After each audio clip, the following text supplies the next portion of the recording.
ubwo nkwiye kurajya niganyira nibaza uko ejo nzaba merewe, nzajya nibuka yuko ihoraho imenya ibyo byose uko bingana. Ikaze mu ndirimbo y'umunsi. Mwene data, Imana ifite umutima mwiza w'urukundo kandi igidutungisha ibidukwiriye.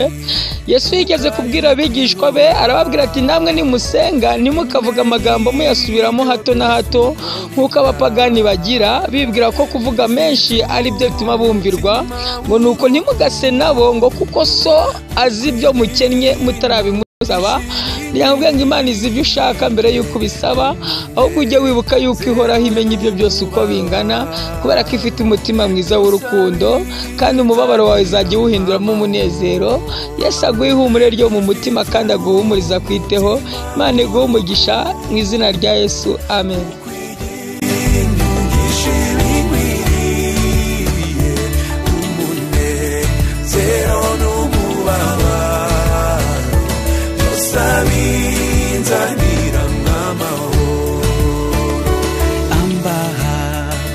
ndetse buri munsi kandi angenera ubuntu bunkwiye, ajyanye korerera imitwaro.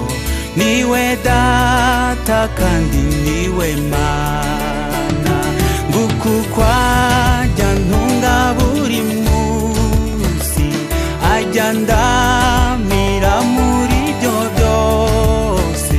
Buri munsi azajyamo imbaraga, iryo ni isezerano yampaye. Nguko kwajya ntunga buri munsi, ajya ndamira muri byo byose. Buri munsi azajyamo imbaraga, iryo ni isezerano yampaye.